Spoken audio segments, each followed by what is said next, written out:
Take 1 minute, right here, right now. Close your eyes if you can.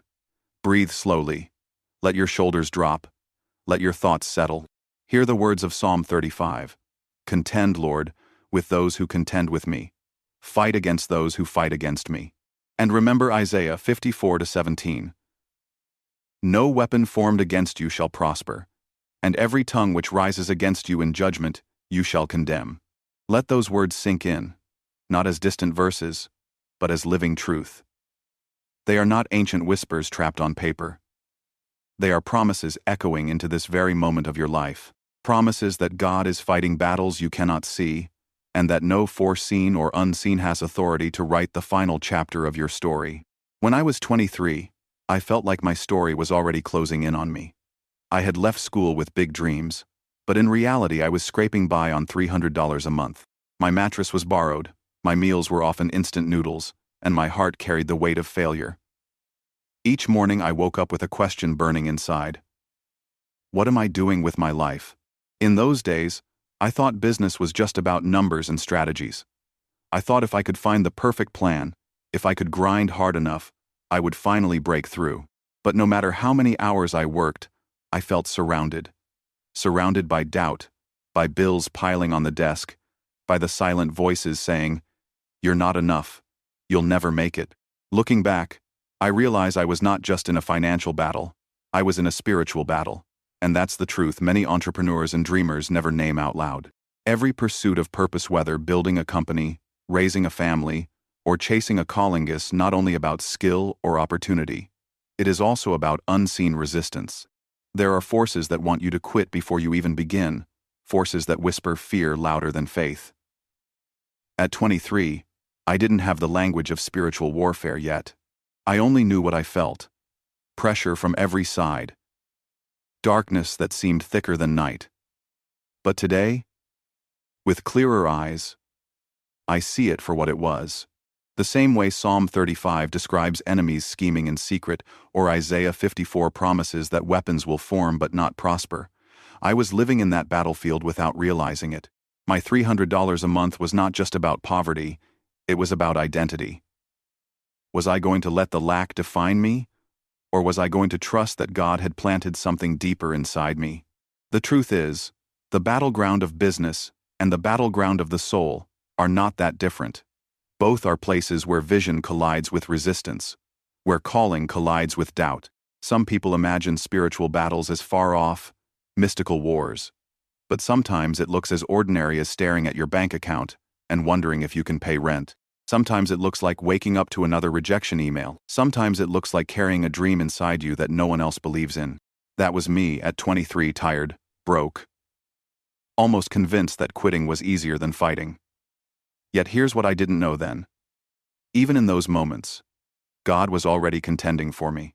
The same God who gave David strength to face Goliath was shaping my character in the valley of lack. The same God who promised Isaiah that no weapon would prosper was already turning my setbacks into seeds for future victories. It took years for me to see it, but that season of $300 and failure was not wasted. It was training. Just as David's years in the field prepared him for battle, those years were forging a resilience I didn't yet understand. What I thought was only about survival was actually about preparation. And this is why I say to you now, your business struggles, your late nights, your unanswered prayers, your financial shortfalls, they are not random. They are battlefields where God proves himself faithful. They are places where you learn to fight not only with effort, but with faith. They are where you realize, as I did, that business is never just business. It is a spiritual journey, one where profit margins and prayer often walk hand in hand. The world will tell you success is about hustle, perfect timing, flawless execution, but the word reminds us, not by might, not by power, but by my spirit, says the Lord. And when you're standing in your own $300 season, wondering if you should quit, remember that every great breakthrough, whether in business or in life, starts with the choice to keep fighting. So as we begin this journey together, hold this in your heart. The battles you face in the marketplace mirror the battles you face in the spirit. You are not alone in either. Your spreadsheets may not show it, your bank account may deny it, Your circumstances may mock it, but the truth stands. The God who defends in Psalm 35, the God who promises in Isaiah 54, is the same God who walks with you through every invoice, every meeting, every closed door, every new opportunity. This is more than entrepreneurship. This is discipleship in disguise. This is more than strategy. This is surrender. And the same God who raised me from a $300 existence will raise you too, if you let Him fight for you. The business you're building, the vision you're chasing, the faith you're holding on to, it is not just work, it is warfare. And in Christ, the victory has already been written. That is the beginning of the story. That is where we start. Faith is not just a concept you hear on Sunday mornings. Faith is the first investment you ever make. Before the first customer, before the first paycheck, before the first nod of approval from anyone else, you must believe. Believe in yourself, yes, but more importantly, believe in the one who placed the vision inside you. I remember the first time this truth became more than words for me. After months of scraping by, I signed my first contract worth $13,500. To others, it might not have looked like much. But for me, it was proof that the dream was real, that God had not abandoned me, that faith could turn into fruit. What no one saw was the tears I had cried leading up to that moment, the nights I doubted whether the risk was worth it, the prayers whispered in silence asking, "Lord, are you still with me?" The deal itself did not change everything overnight. I was not suddenly rich or secure, but it was a turning point because it revealed something deeper. Success begins not with money in the bank, but with faith in the heart. The numbers on that contract were simply a reflection of what had already happened inside me. I had chosen to believe. Psalm 34:7 says, "The angel of the Lord encamps around those who fear Him, and He delivers them." That verse is not a metaphor. To mate is my story. In the moments when I felt surrounded by fear, I now realize I was also surrounded by angels. I thought I was alone, but heaven was already encamping around me, holding back forces I could not see. That is what faith gives you, the courage to keep moving even when your senses tell you to stop. Business taught me many things, but this was the first lesson that mattered. No one will believe in your vision until you do. Investors, clients, even family may doubt you. And that is normal, because God did not give the vision to them, He gave it to you. Their role is not to confirm your calling. Their role is often to test it. The question is, will you still walk forward when no one claps, when no one understands, when no one stands beside you? In those early days, doubt knocked on my door every morning. Bills whispered louder than my prayers. Friends moved on to stable jobs while I stayed behind, clinging to a fragile dream. But each time I wanted to quit, I returned to one truth. If God placed this desire in me, He will also equip me for it. My confidence was never meant to come from my resume or my bank account. It had to come from the one who called me. Faith is not naive optimism. It is not pretending everything is fine. Faith is the quiet strength to look at the storm and say, "My God is bigger." It is the audacity to sign a lease when you do not know how you will pay month 2. It is the courage to make a phone call to a client who already said no once. It is the decision to show up when everything in you screams to stay home. That $13,500 contract was not just income, it was confirmation. Confirmation that God honors steps of faith. Confirmation that perseverance is never wasted. Confirmation that the angels of the Lord truly encamp around those who fear Him. And maybe you are standing in that place right now, wondering if anyone will ever see what you see. You have prayed, you have tried, you have heard more no's than yeses. Let me tell you, your breakthrough is not waiting for perfect timing, it is waiting for your faith to be activated. The contract, the opportunity, the open door, it often comes after you have already decided to believe. I learned that faith attracts provision, the way light attracts eyes in the darkness. Not because faith manipulates God, but because faith aligns you with His promises. Faith opens your hands to receive what was always yours. Faith keeps you in motion when fear would have paralyzed you. Looking back, I see the fingerprints of God in that first deal. I see how He placed the right person at the right time, how He softened hearts, how He orchestrated circumstances I could never have planned. And I see how every moment of doubt, every sleepless night, every whispered prayer was shaping me into someone who could carry more than money, someone who could carry purpose. So here is the lesson. Believe before you see. Believe when your hands are empty. Believe when the evidence is against you. Because belief is the seed, and results are the harvest. Do not confuse the order. Harvests come later, sometimes much later, but seeds must be planted now. I once thought business was about being clever or skilled enough to outwork the competition. Now I know it is about being faithful enough to outlast the doubt. Faith is the true startup capital, and when you hold on to it, no matter how fragile it feels, you position yourself for God to move. The angel of the Lord still encamps. The promises of God still stand. And if you are willing to believe, you will see what others cannot, and you will walk where others will not. That is the power of faith in business, in life, in every unseen battle. There is a trap I fell into early in my journey, and maybe you know it too. It is the voice that says, "Wait until it's perfect." That voice disguised itself as wisdom, as responsibility, as careful planning. But in truth, it was fear, wearing a mask. I learned this the hard way. There was a business deal worth $300,000 that slipped through my fingers. Not because I lacked the ability, not because the opportunity wasn't real, but because I hesitated.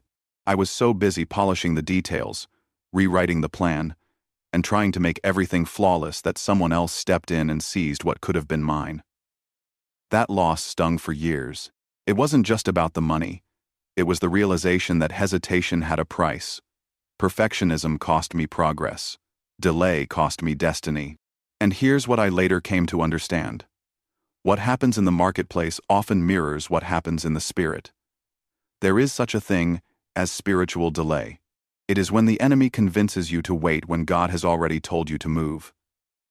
It is when your mind keeps circling the same fears, the same what-ifs, while doors of opportunity begin to close.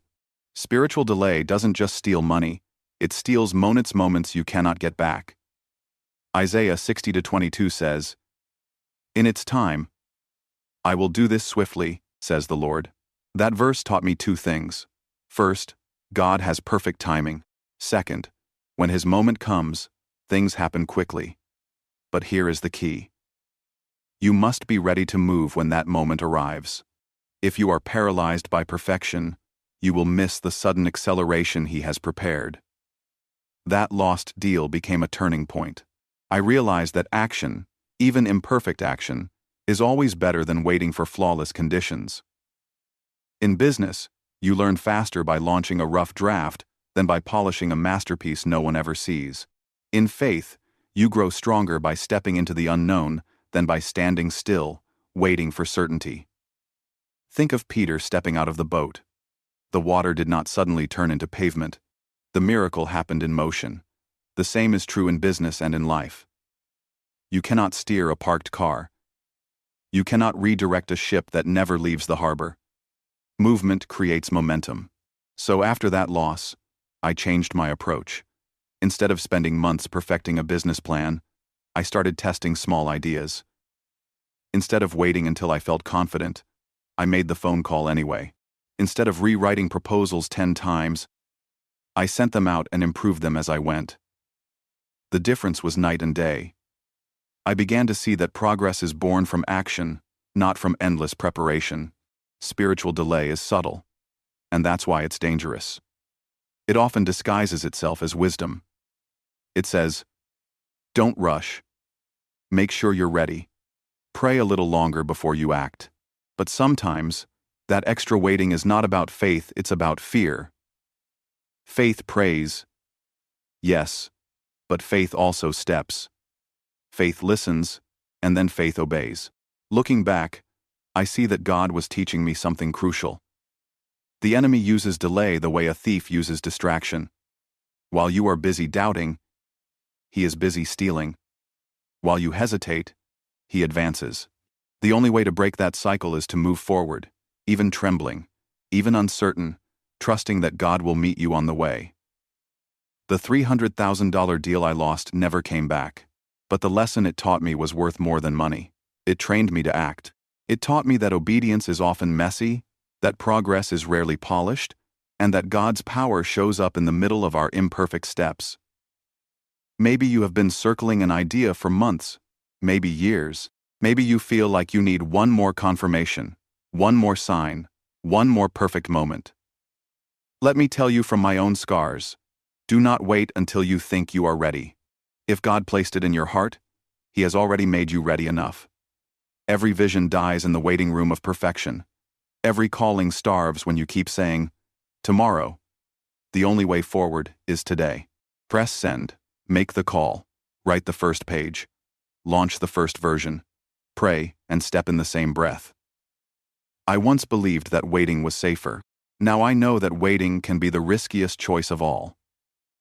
Because while you wait, the world keeps moving, doors keep closing, and opportunities keep slipping away. The business world will not pause until you feel ready. Neither will life. And neither will the spiritual battles that rage around you. God's promise in Isaiah still stands. In its time, I will do this swiftly. The question is not whether He will move. The question is whether you will move with Him. So this is the lesson I carry with me. Start now. Not tomorrow. Not when everything makes sense. Not when fear finally leaves. Start now, while your knees shake, while your voice trembles, while your plan feels unfinished. Because God blesses steps of faith, not thoughts of faith. And when you step, you will find that the ground beneath you is stronger than you imagined, because it is held up by His hand. Failure has a way of speaking louder than success. It whispers in the night. It lingers in the morning. It follows you into every decision. I know because I lived through season after season of failure, until it almost convinced me to walk away. There were months when every plan I touched seemed to crumble. A product I thought would sell didn't. A partnership I hoped would change everything dissolved overnight. Doors closed, calls went unanswered, opportunities slipped through my hands like sand. Each failure left me heavier than the one before. I started to wonder if maybe I had misunderstood my calling. If maybe business wasn't for me after all. I remember sitting in a small, dimly lit room one night with my head in my hands, thinking about quitting. My bank account was nearly empty. My confidence was gone. I felt like a boxer knocked down so many times that getting up again seemed foolish. And yet, in that quiet moment, a verse came back to me. Persecuted, but not abandoned. Struck down, but not destroyed. 2 Corinthians 4-9.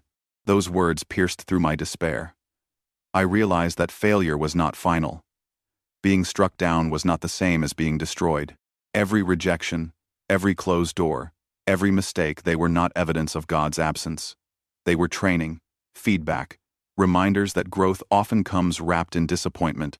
Failure, I came to see, is not an enemy. It is a teacher. And like every teacher, it asks a question.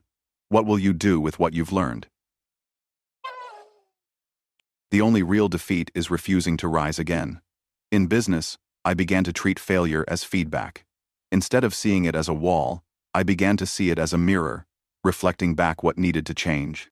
A failed launch taught me that I hadn't listened enough to my customers. A broken partnership revealed that I had ignored red flags. Even the sting of financial loss reminded me to be wiser with stewardship. But more than that, failure became the soil where faith grew. Because when everything worked, I leaned on myself. But when everything fell apart, I had nowhere else to lean but God. And in that weakness, I found strength I didn't know I had. The Psalms remind us again and again that God is near to the brokenhearted. And I can tell you from experience, some of my deepest encounters with Him came not after a victory, but in the aftermath of failure. When I thought I was abandoned, He was closer than ever. When I thought I was out of options, He was already writing a new chapter. There was a time when I begged God to take away the failures, to just give me a straight road of success. Now I thank Him that He didn't, because without those setbacks, I would never have developed resilience. Without the rejections, I would never have learned persistence. Without the losses, I would never have discovered that His grace is enough, even when everything else is stripped away. Here is the truth. Failure hurts, but it doesn't have to haunt you. Each closed door can become a compass pointing you to the right one. Each mistake can carve humility into your heart. Each setback can strengthen the foundation for something greater. Think about Joseph in the Bible. Betrayed by his brothers, sold into slavery, falsely accused, thrown into prison. By any measure, his life looked like one failure after another. Yet every step prepared him for the moment when he would save not only Egypt, but also the very brothers who once despised him. What looked like destruction was actually construction. What felt like rejection was redirection. That is what I learned in my own journey. Every failure was feedback. Every setback was set up. Every strike was shaping me into someone who could stand stronger, last longer, and trust deeper. If you are walking through failure now, do not let it define you. Let it refine you. Do not let it tell you that your story is over. Let it remind you that the author is still writing. Failure is not the opposite of success, it is part of it. When I finally rose from that low point, I realized that quitting would have made all the pain meaningless. But choosing to rise made every scar sacred. They became markers of where God carried me, proof that even when I was struck down, I was not destroyed. And so the lesson is simple, but it will change your life. Treat failure as feedback. Listen, learn, adjust, and keep moving. Because in both business and faith, the ones who endure are not the ones who never fall, but the ones who always rise. Success, I discovered, rarely comes in sudden waves. More often, it comes in small drops that accumulate over time. Early in my journey, I used to chase big breaks, the one client, the one opportunity, the one moment that would change everything. But what I found was that real growth comes through consistency, through daily persistence, through the little victories no one celebrates. In business, it's called compounding. Small improvements stack up until one day they look like a miracle. When I first heard the principle of being 1% better each day, it sounded insignificant. But then I did the math. 1% better each day for a year makes you 37 times stronger than when you started. That's not theory, that's transformation. At first, I doubted it. But when I began applying it, I saw the truth. Writing one more email every day, making one extra sales call, spending 15 minutes reading instead of scrolling. None of these things seemed like they mattered at the time, but weeks later, I realized those tiny acts were building momentum. The progress I longed for wasn't found in grand gestures, it was hidden in small, repeated choices. And this isn't only a business principle, it's a spiritual one. Galatians 6-9 says, "Let us not grow weary in doing good, for at the proper time we will reap a harvest if we do not give up." That verse carried me when I wanted to quit.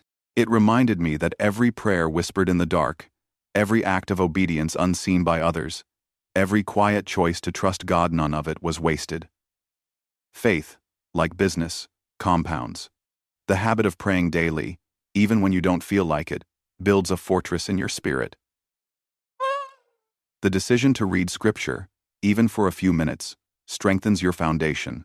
The choice to forgive again, to serve again, to believe again, each act may look small, but together, they build a legacy. I started to notice how persistence changed me, not only in my results, but in my character. Success was not just about contracts signed or income earned. It was about discipline formed, endurance developed, faith strengthened. The world celebrates the spotlight moments, but heaven celebrates the hidden ones. The quiet morning you chose prayer instead of fear. The late night you finished the work instead of quitting. The countless times you kept showing up when no one else saw. There were days I wanted to give up because nothing seemed to move. My efforts felt invisible. But then, out of nowhere, a door would open. A client would call back. A breakthrough would come. And I realized that those sudden blessings were not sudden at all, they were the harvest of seeds planted long before. Persistence is not glamorous. It's repetitive. It's ordinary. It's showing up day after day without applause. But it is also unstoppable. Because consistency beats intensity every time. 100 short sprints cannot outlast one steady marathon. I look back at those years and I see how the small victories carried me, landing a small client after 10 rejections, learning a new skill that saved me hours later. Even surviving a week when I wanted to quit, that too was a victory. Each one was like a brick, and over time, they built something unshakable. And here is what I learned. God often works the same way. He rarely drops full harvests in our lap. He invites us to sow, to water, to wait, and then to reap in due season. Just like a tree puts down roots long before fruit appears, our persistence lays the groundwork for miracles we cannot yet see. So now, when I am tempted to chase only the big wins, I remind myself that greatness is built in small increments. Every day matters. Every choice counts. Every moment is a seed. If you are weary because your progress feels too slow, let this be your encouragement. Do not give up. Your faithfulness today is shaping the breakthrough of tomorrow. Your small victories are not small to God. They are the very steps that will carry you into His promises. Success, in business and in faith, is not a single explosion. It is the steady accumulation of quiet, consistent, unseen victories. And if you keep sowing, keep showing up, keep trusting, the harvest will come. Always. There was a time when I thought money was the measure of success. Every late night, every decision, every ounce of effort was fueled by the hope of earning more. But the more I chased it, the more empty I felt. The deals I closed didn't satisfy me for long. The milestones I reached quickly faded into the next target. I realized that if money was the mission, I would always be hungry and never be full. It took years, and some painful lessons, to understand this truth. Money is a tool, not a purpose. Purpose is what keeps you alive when the numbers fluctuate. Purpose is what steadies you when the market shifts. Without purpose, even great success tastes hollow. I remember meeting a mentor who asked me a question that changed my perspective. He said, "If every dollar disappeared tomorrow, would you still do this work?" At first, I didn't know how to answer. My silence told me what I needed to hear. I had been building for profit, not for purpose. That moment forced me to look deeper. Why did I start in the first place? What problem was I really trying to solve? Who was I trying to serve?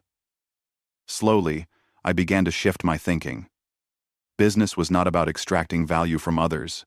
It was about creating value for others. Profit was not the mission, it was the byproduct of serving well. The Bible speaks to this clearly. Proverbs 16:3 says, "Commit to the Lord whatever you do, and He will establish your plans." That verse is not a guarantee of instant wealth. It is a reminder that when your work is rooted in God's purpose, He gives it endurance.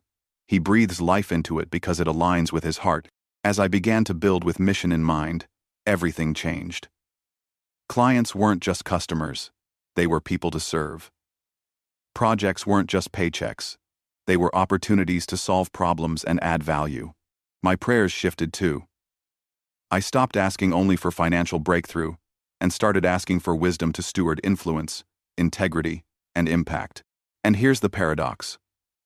When I stopped chasing money and started chasing purpose, the money followed anyway. Not immediately, not without struggle, but steadily. Because people can sense when your heart is to serve. They can feel when your mission is bigger than your pocket. And that trust turns into loyalty, referrals, and growth that no marketing budget can buy. Jesus Himself said,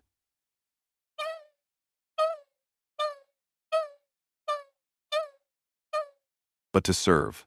If the Savior of the world built His mission on service, how much more should we?" Service is not weakness, it is strategy. It builds something money cannot. Legacy. In business, some of the most enduring companies are not the ones obsessed with quarterly profits, but the ones anchored in mission. They ask, how can we improve lives? How can we make the world better? And because they serve faithfully, they thrive. In faith, the principle is the same. A life built on serving God and others outlasts every trial. A heart committed to something greater than itself finds fulfillment no paycheck can buy. I learned that if your mission ends with you, it will also die with you. But if your mission serves others and honors God, it will live on long after you are gone. Money can build comfort. Mission can build eternity. So here is the question I ask myself now, and the one I offer to you. Is your work serving a paycheck, or is it serving a purpose? One will fade. The other will endure. Commit your work to the Lord. Build with service as your foundation. Let money be the servant, not the master. And you will find that your plans are not only established, they are blessed, sustained, and multiplied in ways you never imagined. In the early years, I carried the weight of everything on my own shoulders. I thought being strong meant being self-sufficient, so I tried to do it all. The planning, the sales, the delivery, even the late-night problem-solving that stole my sleep. At first, it felt noble, even admirable. But over time, it became lonely. And worse, it became dangerous. No one succeeds in isolation. Business is not a solo marathon, and neither is faith. The turning point came when I discovered the power of having others walk beside me. A mentor once told me, "You are the average of the 5 people you spend the most time with." At first, I brushed it off. But then I looked around and realized my circle was shaping my ceiling. The Bible has always spoken this truth. Ecclesiastes 4:9 says, "Two are better than one, because they have a good return for their labor." It goes on to remind us that if one falls, the other can help them up. That verse became a mirror for me. I had been falling, over and over, but there was no one near enough to lift me. I was running a race without a team, so I began to open my life. I sought mentors who had gone further than me. I found peers who shared the same struggles. I surrounded myself with people who were not just dreamers, but doers. Slowly, the loneliness faded, and something remarkable happened. Opportunities multiplied. Ideas sharpened. My courage grew stronger. I can trace some of the greatest breakthroughs in my business, not to my own strength, but to the wisdom and encouragement of others. A single piece of advice saved me from a costly mistake. A referral from a friend turned into a life-changing contract. A late-night conversation with a mentor kept me from quitting when I was ready to give up. And in faith, the principle is the same. The body of Christ is not a metaphor, it's a reality. We are members of one another, each carrying gifts the other needs. Where I was weak, someone else was strong. Where I lacked vision, someone else saw more clearly. Where I doubted, someone else's faith carried me. I used to think asking for help made me look small. Now I know it makes you grow. It takes humility to admit you can't do it all, but humility opens the door for strength that is multiplied, not divided. Think of Moses, his arms lifted in prayer while Israel fought in battle. As long as his arms stayed raised, the people prevailed, but when he grew tired, the enemy advanced. Then Aaron and Hur came alongside him, holding up his arms until victory was won. That picture is burned into my heart. We are not meant to carry our callings alone.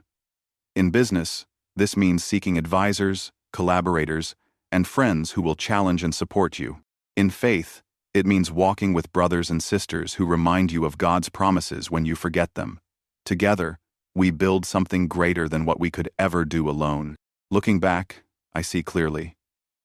The seasons I grew the fastest were the seasons I stopped isolating and started connecting. Success became lighter, setbacks became survivable, and victories became sweeter because they were shared. So now, I no longer see strength as doing it all myself. Strength is standing in community. Strength is asking for help. Strength is lending your shoulder when someone else is tired, and allowing them to lend theirs when you are. 2 are better than 1. And when God is in the center, 3 strands make a cord that cannot be broken. There was a season when I believed the only way to prove myself was to outwork everyone else. I wore long hours like a badge of honor, grinding through 80-hour weeks, telling myself that exhaustion was the price of success. My desk became my altar, my laptop the place where I sacrificed sleep, health, and even relationships. For a while, it looked impressive. But inside, I was breaking. I remember one particular night at 2 a.m. The glow of the computer screen lit up my face as I stared at numbers that refused to add up. My eyes burned, my chest felt heavy. And in that moment, I realized something sobering. I was not building a dream. Success was slipping through my fingers, not because I lacked effort, but because I lacked rest. That was when I discovered a truth I had ignored for too long. Working harder is not the same as working wiser.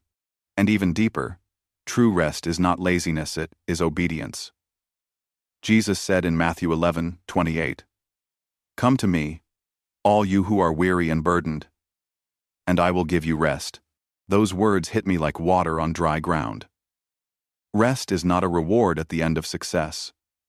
Rest is a rhythm built into creation itself. God worked 6 days and then rested on the seventh, not because he was tired, but because he was setting a pattern for us. When I began to practice that rhythm, everything changed. I still worked hard, but I no longer worked empty. I started setting boundaries, taking real Sabbaths, stepping away from screens to breathe, pray, and remember that the world did not depend on me. At first, I feared it would slow me down. But the opposite happened. Rest sharpened my focus, renewed my creativity, and gave me strength to do more in less time. I delegated what I couldn't do. I prioritized tasks that created real impact instead of drowning in endless busy work. I used systems and tools to work smarter, not longer. Slowly, I realized I was no longer a slave to my schedule. I was its steward. In faith, rest became worship. It was my way of declaring that God was in control, not me. When I stopped striving, I started trusting.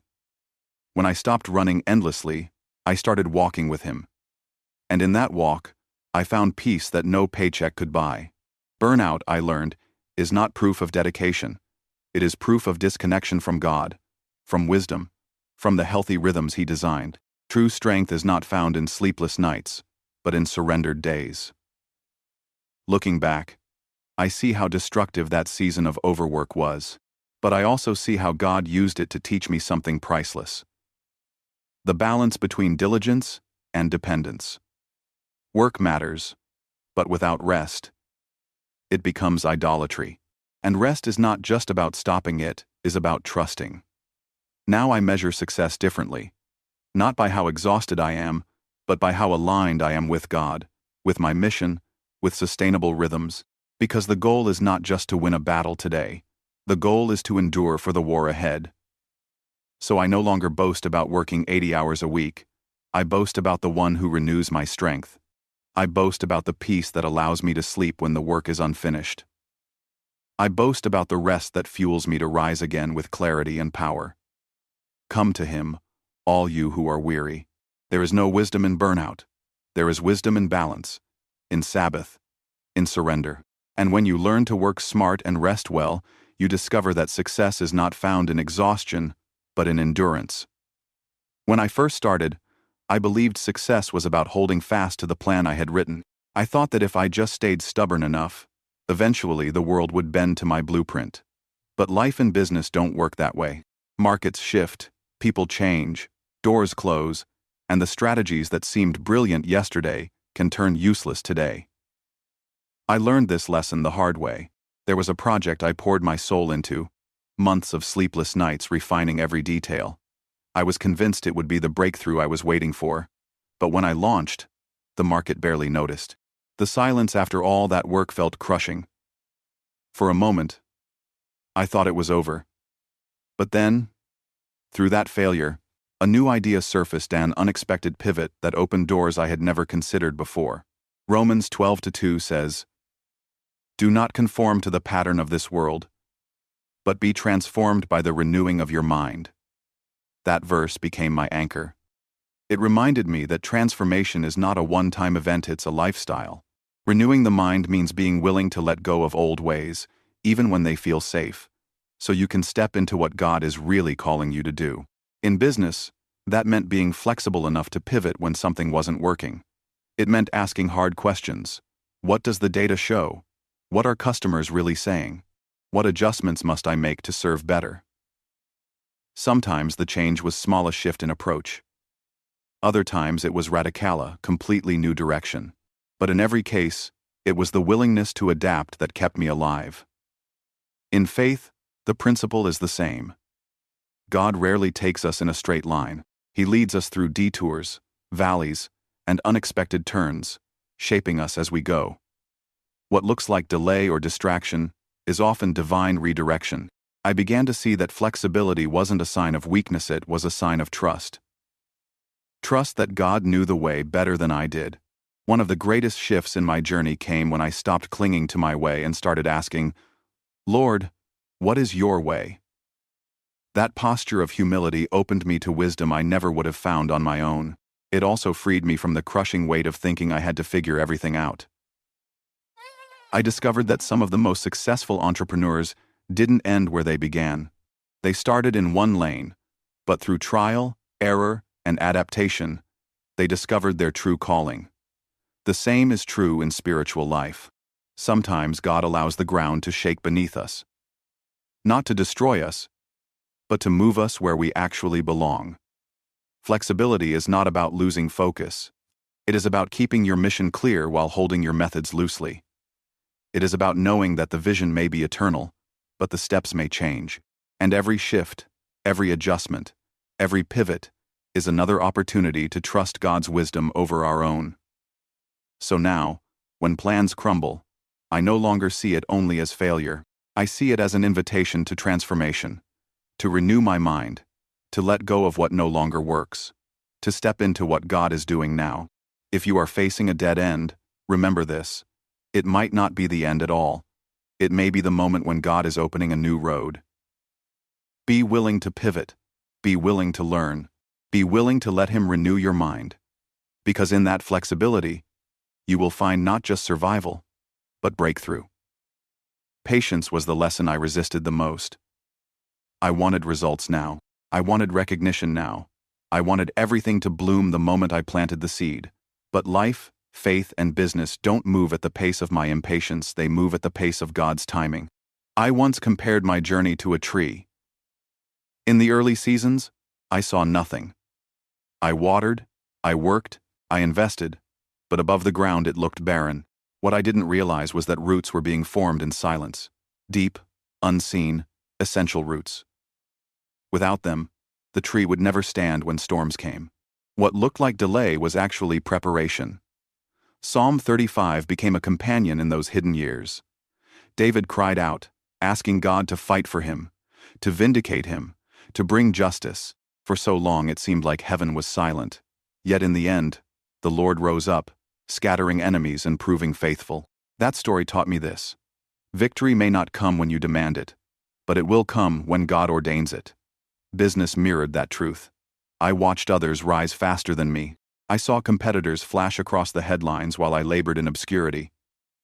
I wanted to quit more times than I can count, but Galatians 6-9 reminded me, "Let us not grow weary in doing good, for at the proper time we will reap a harvest if we do not give up." Every day I showed up became another root, another unseen investment that one day would break the surface. Patience is not passive. It is active trust. It is waking up, doing the work, praying the prayers, showing up again even when results don't show up with you. It is declaring, "God, I don't see it yet, but I know you are at work." And here is the beauty. When the breakthrough finally comes, it is sweeter because of the waiting. The harvest tastes richer because of the roots. The victory feels deeper because of the battles fought in silence. Now when I look back, I see that every delay had purpose. Every slow season built strength. Every quiet year prepared me for what was ahead. God was never late. He was precise. He was making sure that when the blessing came, I could carry it. So, I end with this declaration. Patience is not weakness. It is power under control. It is faith stretched over time. It is the proof that you trust God's hand more than your own clock. And as Psalm 35 shows us, the final word always belongs to the Lord. He fights for us. He vindicates us. He lifts us up when enemies think they've won. In business and in faith, the same truth holds. If you don't give up, you cannot lose.